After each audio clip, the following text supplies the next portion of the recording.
감사하는 삶을 살기를 원합니다.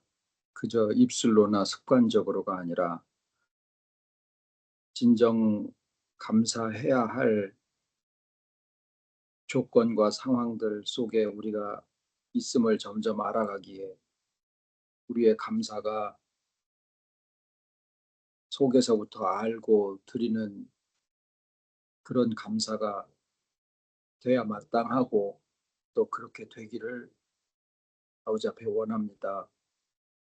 주신 삶의 이런저런 모든 형편과 상황들이 때로 예상치 못하게 원치 아니하는 일까지도 있을 수 있사오나, 아버지 안에 우리가 있고 우리의 생명이 아버지 안에 감추어져 있음을 알기에 합력하여 선을 이루게 하시고, 이제 주님의 마음을 우리가 점점 가지고 알아가는 말씀 가운데 두셨사오니, 이 땅에 살게 하신 아버지의 뜻, 주님의 뜻을, 주님의 마음을 헤아리고 또 그렇게 한 발걸음씩 옮겨 나갈 수 있도록 지혜 위에 지혜를 더하여 주시옵기를 예수님의 이름으로 기도드립니다. 오늘 말씀은 지난 주일날 성소 안에 있는 사람이라는 제목으로 말씀을 드렸는데, 저희가 표현을 그렇게 합니다. 우리가 말씀을 쫓아왔다. 아, 뭐 생각하기에 따라서는 우리가 사람을 쫓아서 가는 게 아니고 말씀의 인도함을 받아서 간다라는 이제 그런 내용인 것을 우리가 압니다. 그런데 실제로 말씀을 쫓아간다라는 그 표현을 조금 실감하게 된다고 할까요?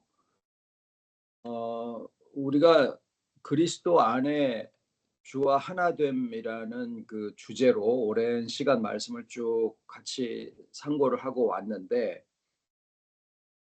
어, 그, 뭐 여러 가지가 다 핵심이겠습니다만은, 예수 믿는 그 도리의, 예수 믿는 복음의 핵심을 찾자라고 하면은 십자가고, 십자가는 피와 살로 이제 대표해서 말씀을 주셨는데, 어, 그래서 이제 믿는 사람들이 보통 이제 예수님의 피의 공로라는 표현을 쓰지 않습니까?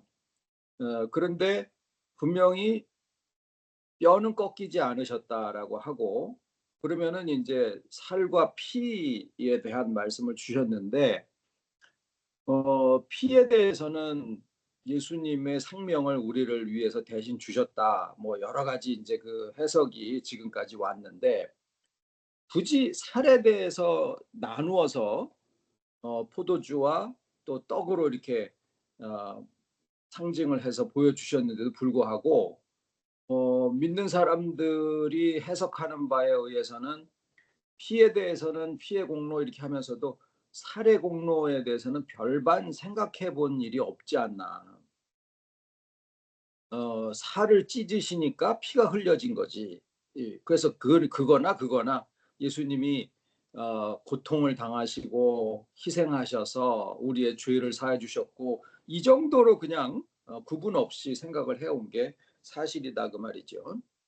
그 이제 해석상에서는 그런 문제인데, 또 실질적으로 들어가서는 예수님이 해 놓으신 공로를 우리가 범한 죄에 적용을 해서 죄 사함을 받는 이런 식으로 지금까지 왔었거든요. 그러니까 천주교에서는 고해성사를 해서 회개를 해야 죄가 사해진다, 이런 자기의 행위까지 거기다 포함을 하지만, 이 기독교에서는 그냥 내가 알든 모르든 지은 죄에 대해서 예수님의 피공로로 과거, 현재, 미래의 모든 죄를 다 사해 주셨다, 이 정도로 알고 있는데, 결국 신앙생활을 계속 해나가다가 보니까 뭐가 문제가 되냐면 죄를 짓지 않고 있어도 내 안에 이미 죄를 지으려고 하는 본성이 있다라는 것을 발견하고 그거를 고백하는 데까지 가게 되더라라는 거죠. 그러니까 겉으로 드러난 죄의 행위나 이게 드러난 죄가 아니고 나의 존재 자체에 대한 고백을 하게 되더라라는 거예요. 그러면은 행위가 나타난 거, 드러나지 않은 거, 뭐 과거, 현재, 미래 이런 것들에 대해서는 항목으로 나타나 있는 범죄에 대해서는 예수님의 행하신 그 피공로가 적용되면 하나하나 이렇게 막 박멸을 시키듯이 여기 하나 있어 그러면 또 하나 박멸하고 여기 하나 있어 그러면 또 박멸하고 이렇게 해오고 가고 있었는데 그다음에 내 존재 자체가 죄의 공장이다라는 깨달음까지 가다가 보니까 그다음에 뭐가 문제가 되냐면 존재적인 연합이 없으면 이 문제가 결코 해결될 수 없다라는 결론에 이르게 되더라라는 거예요. 그래서 주와 연합이 우리에게 현재 이루어져 있다라는 이 사실을 알고 그런 믿음을 갖는 게 지금 이게 절대적으로 필요한 거라는 거예요.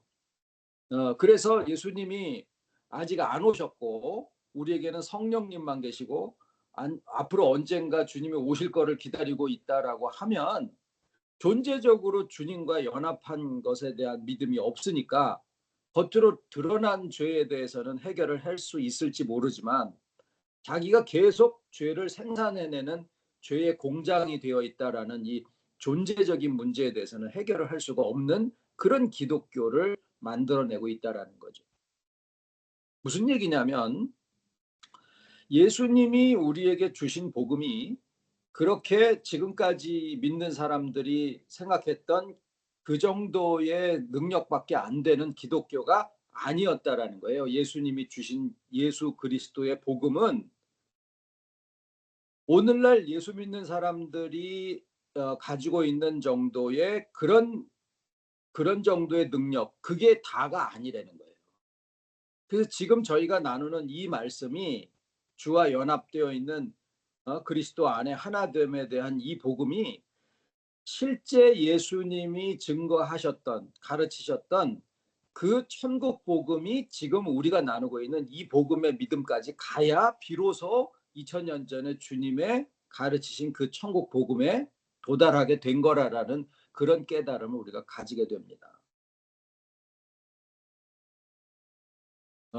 그런데 이제 말씀을 쫓아왔다라고 하는 것이 우리가 그래서 이제 지금의 신학은 무엇이냐? 예수 그리스도의 피와 예수 그리스도의 살에 대한 그 의미를 예수님의 피 흘리심과 살 찢으심에 대한 그 실상 이렇게 표현하는 것도 옛날식의 표현이에요. 살 찢으심, 피 흘리심. 예수님은 그냥 피와 살 이렇게 얘기를 하셨는데 이것에 대한 이해와 해석을 어떻게 하느냐. 이것이 지금 현재의 이 복음의 해석이거든요. 그래서 그저 예수님이 십자가에서 살을 찢으셨으니까 피를 흘리셨으니까 이런 정도로 그냥 두루뭉술하게 지나갈 일이 아니고 예수님의 피는 어디에서 근본을 찾아야 되느냐. 제사 드려진 짐승들의 피, 양과 소를 잡고 했었던 그 피에서 그 근본을 찾아야 되는데 제사 드릴 때 그 피를 땅에 쏟고 그 피는 먹지 말라 그러셨고 또 그 피가 땅에 쏟아진 것은 하나님의 생명인데 생명이 하나님에게서부터 온다라고 하는 것처럼 오늘날 하나님의 생명이 우리의 인격인 땅에 주어지게 되어 있는 이것을 형상화하기 위한 것이 구약시대의 피를 땅에 쏟은 것이고 예수님의 피가 땅에 쏟아진 그 형벌을 선택하신 이유가 되는 거예요.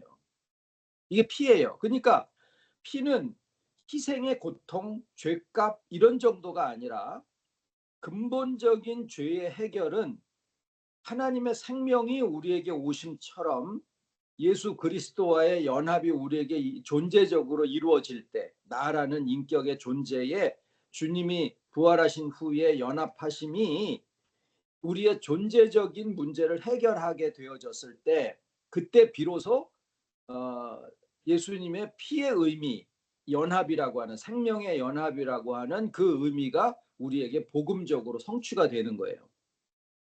살은 무엇냐? 살의 의미는 히브리서 10장에 해석을 잘 해놓으신 거예요. 히브리서를 기록하신 저자분이 그 부분에서 너무 정확하게 해놓으신 거예요. 근데 그것을 역사적으로 보여주신 것은 실제로 예수님이 십자가에 돌아가실 때 백부장이 보니까 하늘이 막 낮 12시인데도 불구하고 하늘이 막 칠흑같이 어두워지고 막 이래 하는 걸 보고, 아이고 진짜 하나님의 아들이시구나, 아들이셨구나, 이렇게 이제 고백을 하잖아요.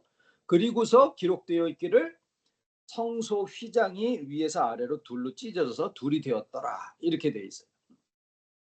네, 그러면은 그게 예수님의 역사적인 사실로 남겨져 있었고, 그것을 히브리서의 저자분이 기록하기를, 해석하기를, 그게 해석이 들어가는 거예요. 그게 뭐냐면은 저의 육체다. 육체가 찢어지고 육체가 깨질 때, 돌아가셨다 그 말이죠. 그렇게 되었을 때 성소 휘장이 찢어졌다. 그러면은 돌아가심으로써 성소 휘장이 찢어졌다라고 하는 것은 금줄을 쳐놨었던 것이 이제는 해제가 되고 거기를 들어갈 수 있도록 허용이 됐다 그 말이거든요. 그러면은 이것이 살의 의미로 우리에게 주어질 때는, 살이 가지고 있는 제한, 몸이 가지고 있는 제한은 뭐냐면 나는 나, 너는 넌데, 네? 여기에 있으면 저기에 없고 저기에 있으면 여기 있을 수 없고, 이게 이제 몸이 가지고 있는 제한인데, 그 제한이 찢어졌다라는 의미 속에 주님이 우리에게 오셔서 연합하심이 어디까지 가냐면 에베소서에 나와 있는, 또 창세기 1장 3장에 나와 있는 사람이 부모를 떠나 아내와 합하여 둘이 한 몸이 될지니라 라고 하는, 내가 그리스도와 교회에 대해서 말하노라. 한 몸이라 그랬거든요. 그냥 남녀가 하나가 되는 거를 얘기를 하는 게 아니라 한 육체다라는 거예요. 부부가 한 육체는 아니거든요.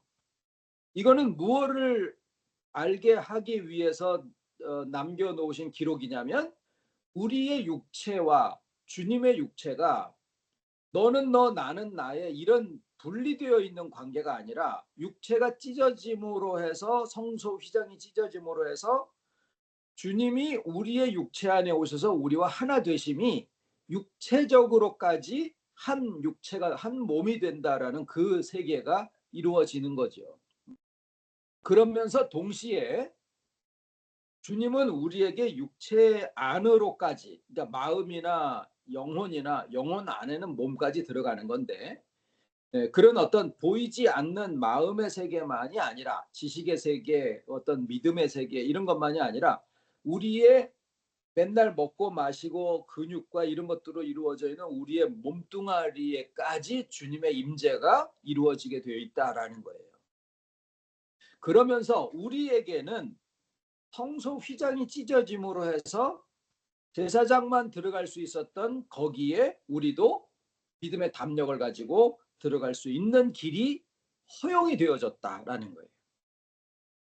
이제 이런 과정들을 쭉 쫓아서 말씀의 해석이 이렇게 되면 그 다음엔 이렇게 돼야 되고, 그 다음엔 이렇게 되면 또 이렇게 돼야 되고, 지금 이렇게 이제 온 거예요. 그래서 오늘 말씀을 쭉 같이 또 생각을 하려고 하다가 보니까, 이게 처음에는 그저 주신 믿음 가운데, 주님의 복음은 쉽고 가벼운데 뭐가 그렇게 이루는 것도 힘들고 깨지는 것도 힘들고 높이 올라가는 것도 힘들고, 근데 주님이 주신 복음은 쉽고 가벼운데 하다가, 주님이 우리에게 오시는 거구나, 주께서 내게 오셔서 나와 연합하시는 거구나 라는 쪽으로 해서 우리가 근본 말씀에 잃어버릴 수 없는 그 부분을 우리가 이제 잡고 지금까지 오다가 보니까 말씀은 10년이 넘도록 계속 그리스도와의 연합이라는 한 주제로 오는데 그 안에서 계속 이 말씀 저 말씀을 통해서 지금까지 인도함을 받은 그런 느낌을 갖게 됐었어요. 그래서 이게 말씀으로 인도하심을 받는다라고 하는 게 우리가 어디로 가는 건 아니지만은 우리를 이제 어디까지 인도를 하신 거냐면 성소 안에까지 인도를 하셨구나. 말씀을 통해서.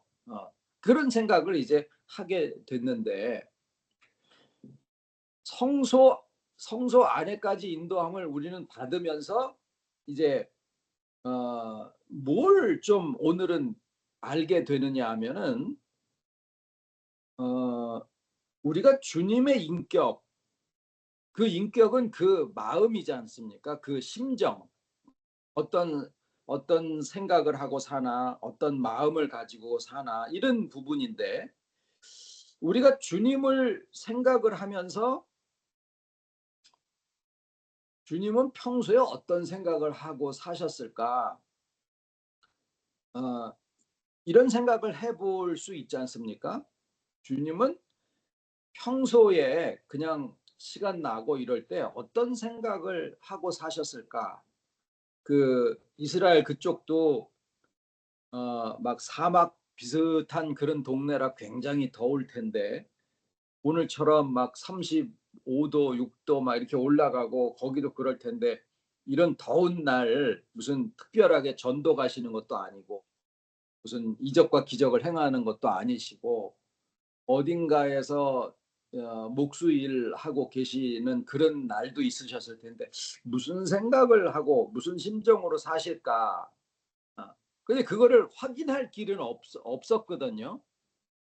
주님이 2000년 전에 실제로 사람으로 계실 때 어떤 생각을 하고 어떤 심정을 가지고 평소의 삶을 사셨을까?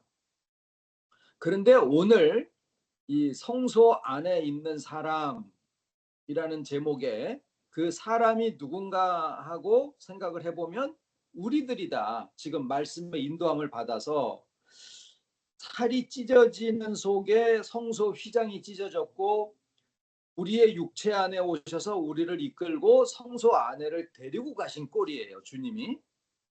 그런데 그 성소 안에 들어가서 보니까 거기에서 조금 전에 말씀드렸던 주님이 평소에 어떤 심정을 가지고 어떤 생각을 하고 사셨을까라고 하는 것에 대한 답이 거기에 있더라라는 거예요. 말씀드렸듯이 성소는 제사장이 들어가는 데입니다. 그런데 그 제사장이라는 직분이 바로 기름 부음 받은 자인데 그 기름 부음 받은 자는 제사장, 선지자, 왕직인데 그건 결국 그리스도라는 거거든요. 그리스도라는 말이 연합이라는 말이지만 또 문자적인 해석은 기름 부음을 받은 자라는 뜻이에요.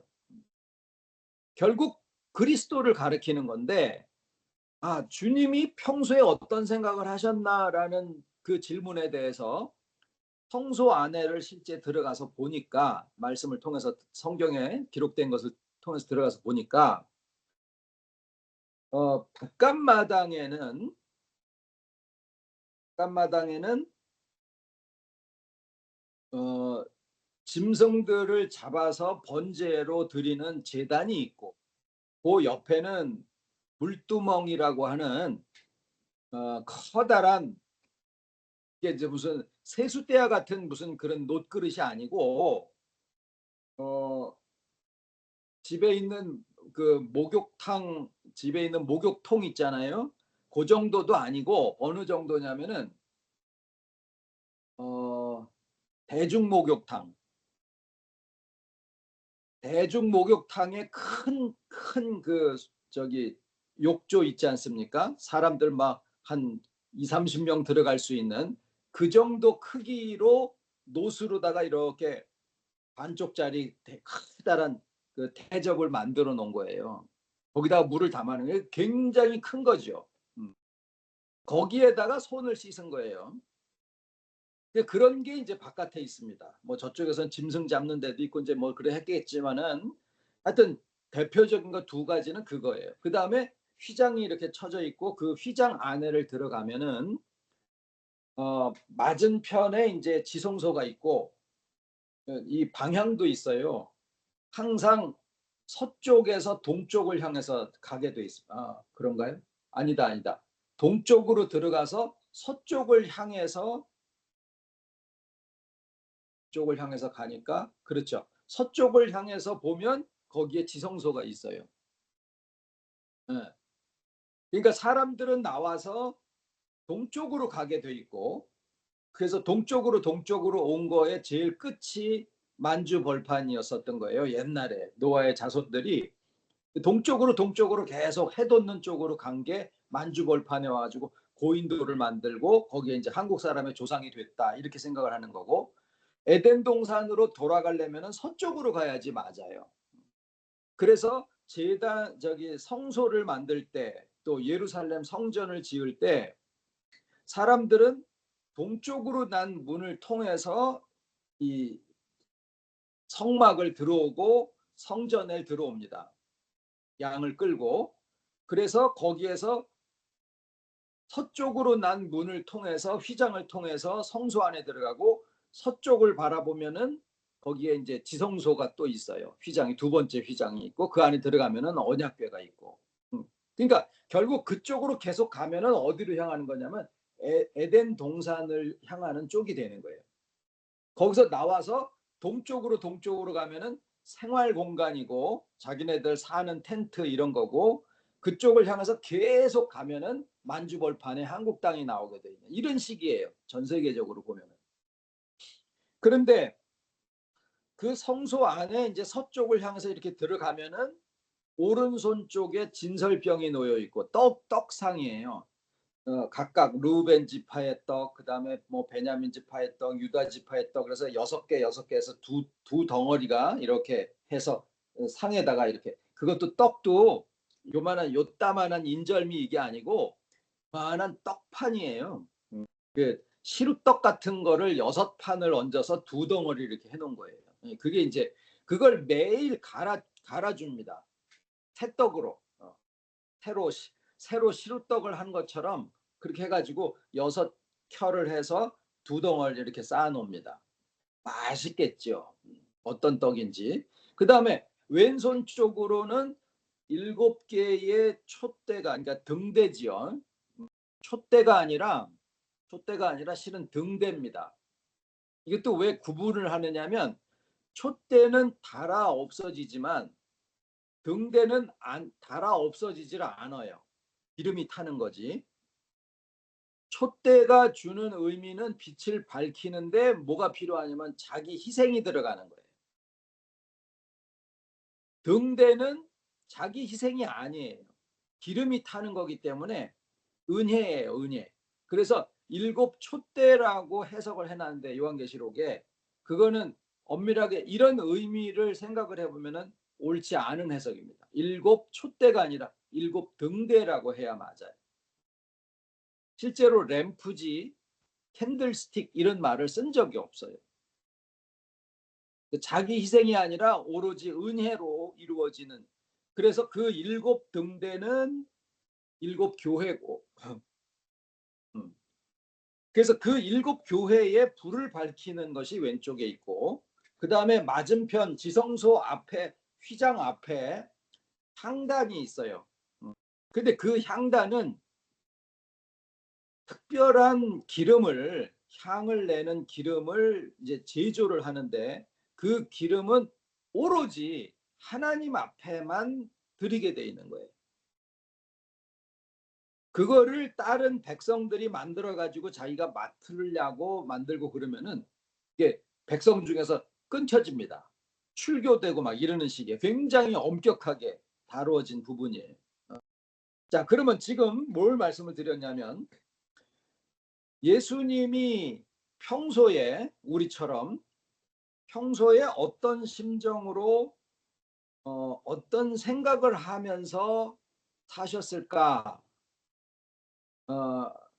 라고 하는 건데 바로 이 성소 안에는, 물론 지성소 안에도 마찬가지입니다만은, 성소 안에는 거기에서 누구를 만나는 거냐면 실상은 주님의 마음을 만나는 거예요. 성소 안에서.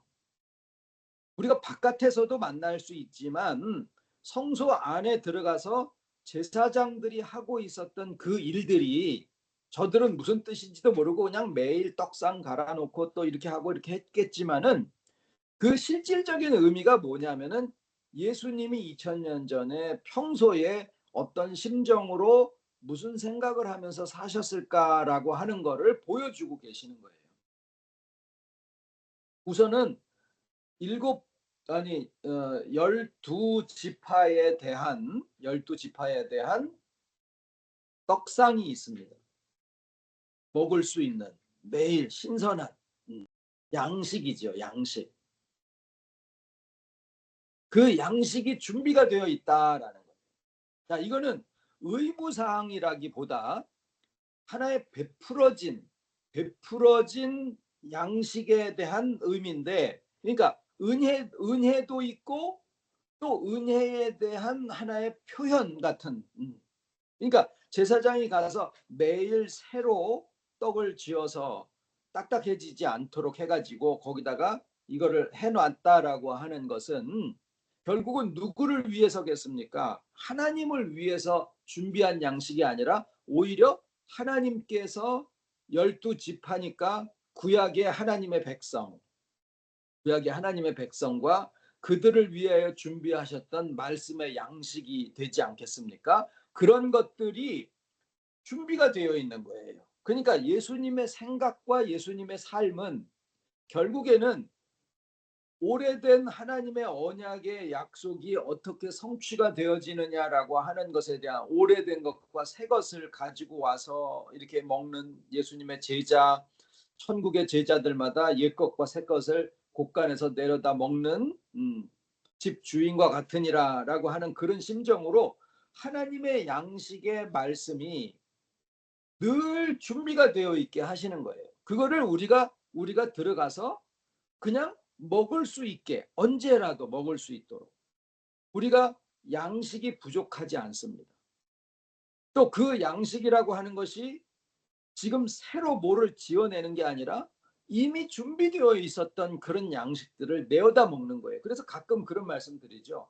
성경에는 난해한, 해석하기 참 어려운 그런 구절들이 많은데 그 어려운 구절들을 해석하는 만능 키가 있는데요. 만능 열쇠가 있는데 그게 뭐냐면 그리스도와의 연합이다. 이런 말씀을 드리고, 실제로 저희가 말씀을 준비를 하는 과정에서 어떤 어려운 말씀들, 옛날에 30년 동안 가지고 있었던 그런 말씀에 대한 해석이 아유 이거는 아니야 라고 버리기가 일쑤인데, 그것을 다시 갖다가 오늘날 우리가 가고 있는 주와 연합한 그리스도 안에서 동행하는 이 세계의 말씀으로의 뜻은 무슨 뜻일까라고 생각하는데, 거기에다가 뭐를 갖다 끼우냐면은 예수 그리스도와의 연합이라고 하는 그 만능 열쇠를 갖다 끼우면은 그 말씀이 바로 오늘날 우리에게 주시는 말씀이구나라고 그게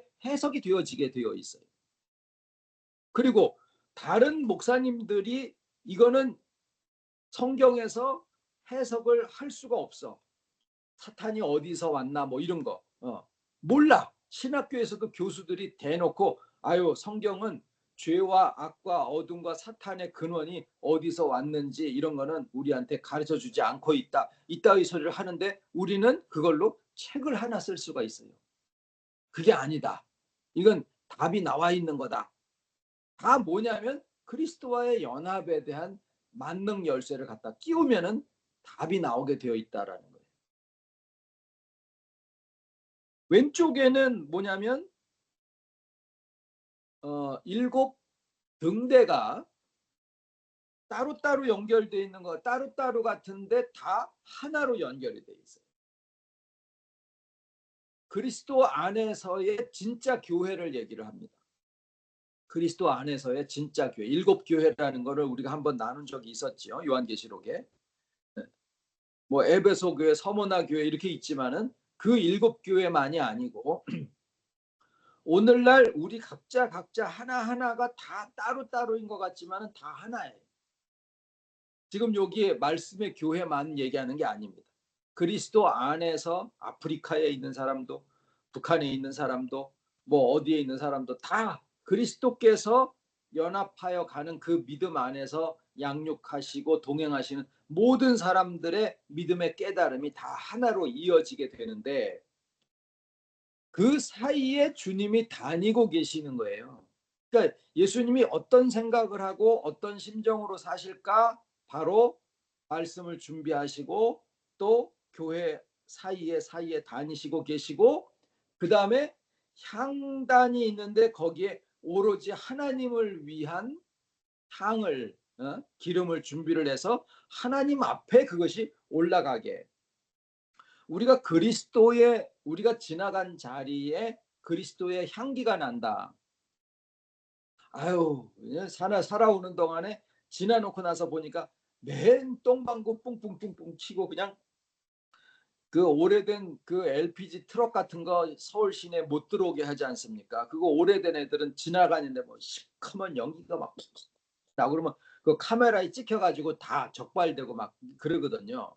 그러면 우리가 세상 50년, 60년, 70년, 80년 이렇게 살아오시는데 지나간 자리를 이렇게 한번 보면은 그냥 똥방귀 뿡뿡뿡뿡 키고 그렇게 하고 살아왔는지, 아니면은 지나간 자리에 그리스도의 향기, 이거는 내가 의도해서가 아니라 그 인격의 어떠함이 어쩔 수 없이 그냥 나오는 거를 얘기를 하는 거예요.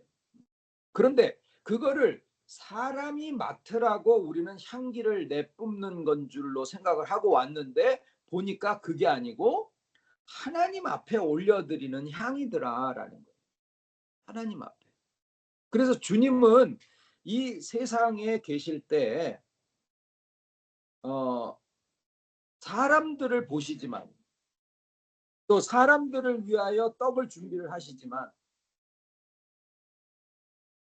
동네가 뭐 시끄러워요. 사람을 위해서 이런 것도 하시고 저런 것도 하시지만 그 심정의 중심에는 항상 뭐가 있냐면 아버지가 계셨던 거예요. 하나님 앞에 향을 올려드리는 그러한 심정과 그러한 삶이 주님의 삶이셨다라고 하는 거죠. 그런데 그것이 정확하게 오늘날 우리가 이 땅에서 오늘이라고 하는 날을 무슨 사역을 해서도 아니고 무슨 성경 공부를 해서도 아니고 무슨 기도를 열심히 해서도 아니고 그저 우리의 마음속에 이 세 가지가 갓 지은 시루떡 6덩어리 2덩어리 이렇게 해놓은 그 시루떡 상이 있고, 시루떡은 아닙니다만 우리가 먹기 좋게 이렇게 생각을 해보면 시루떡이 먹음직스럽지 않습니까? 켜켜켜켜 해가지고.